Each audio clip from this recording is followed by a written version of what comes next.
உண்மையிலே இன்னைக்கு ஒரு சூப்பர் வீடியோங்க. ரொம்ப நாள் கழிச்சு எங்க வீட்டுக்கார் கடமா எடுத்துட்டு வந்திருந்தாரு. ரொம்ப சந்தோஷமா இருந்தது. ஏன்னா ரொம்ப நாள் ஆச்சு கடமா சாப்பிட்டு. கடமானா வேற எதுவும் இல்லங்க. கணவாய் மீன் தான் கடமான்னு சொல்லுவோம். எங்க வீட்டுக்கார் 2 விதமான கடமா எடுத்துட்டு வந்திருந்தாரு. கணவாய் மீன்லயே நெறைய வகை இருக்கு. இன்னைக்கு எங்க வீட்டுக்கார் எடுத்துட்டு வந்திருந்த கனவா மீன் வந்து 2 வகை. அதுல வந்து ஒண்ணு வந்து தாளங்கடமான்னு சொல்லுவோம். இன்னொன்னு வந்து நீட்டு கடமா. அதோ இப்ப என் கையில இருக்கு பார்த்தீங்களா? இதான் தாளங்கடமா. இது வந்து நீட்டு கடமா. எங்க ஊர்ல வந்து நாங்க இப்படி தான் சொல்லுவோம்.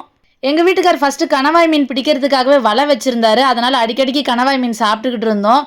ரொம்ப டேஸ்ட்டா இருக்கும். ரொம்ப சூப்பரா இருக்கும். எல்லாருக்குமே ரொம்ப பிடிக்கும். மீன் சாப்பிடாதவங்க கூட நெறைய பேர் கணவாய் மீன் சாப்பிடுவாங்க. எங்க வீட்டுக்கார் வரதுக்கு முன்னாடியே நான் எறா செய்யலாம்னு சொல்லிட்டு எறாவ கிளீன் பண்ணி வச்சிருந்தேன். ஆனா கணவாய் மீன் பார்த்த உடனே இத தான் ஃபர்ஸ்ட்டு சாப்பிடணும். எறாவ நைட்டு கூட சாப்பிட்டுக்கலாம்னு சொல்லிட்டு இத கிளீன் பண்ண ஆரம்பிச்சுட்டேன். ஏன்னா கணவாய் மீன் சாப்பிட்டு ரொம்ப நாள் ஆச்சு. பாருங்க ரொம்ப சூப்பரா இருந்துச்சு. அதுவும் ரொம்ப ஃப்ரெஷ்ஷா இருந்தது. எந்த அளவுக்கு ஃப்ரெஷ்ஷா இருந்ததுன்னா, அதுல இருக்கிற புள்ளிகள் எல்லாம் இன்னும் மாறிக்கிட்டே இருந்தது. பாருங்க, அதோட புள்ளி எல்லாம் எப்படி மாறிக்கிட்டு இருக்குன்னு. இது அவ்ளோ ஃப்ரெஷ்ஷா இருந்தது. ஏன்னா இப்ப தான் புடிச்சாங்க கொஞ்ச நேரத்துக்கு முன்னாடி. சீக்கிரமா வீட்டுக்கு கொண்டு வந்துட்டாங்க.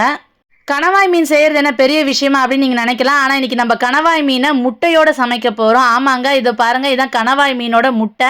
இது வந்து தாளங்கடமானோட முட்டை. ஆனா வந்து நீட்டு கடமானோட முட்டையை நான் எடுக்க போறது கிடையாது. அதுக்குள்ளேயே தான் இருக்கும்.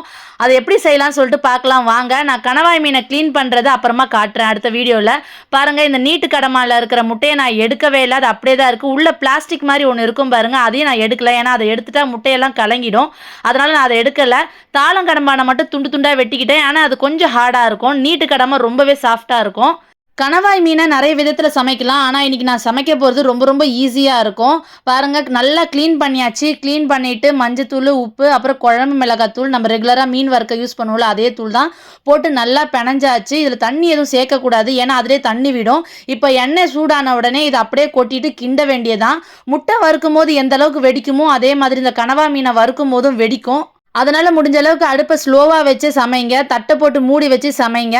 நான் பாருங்க தண்ணியே சேர்க்கல. ஆனா எந்த அளவுக்கு தண்ணி வந்திருக்கு பாருங்க. இது மேலெல்லாம் தெரிச்சிருக்கு. அந்த அளவுக்கு வெடிக்கும். கொஞ்சம் ஸ்லோவா வச்சு பொறுமையா வருங்க. பாருங்க, வறுத்த உடனே எவ்வளோ சூப்பரா இருக்குன்னு. இந்த நீட்டு கடமல்ல இருக்க முட்டையை பாருங்க, அவ்வளோ டேஸ்ட்டு, அவ்வளோ சூப்பருங்க. ரசம் சாம்பாருக்குலாம் சும்மா அல்டிமேட்டா இருக்கும்.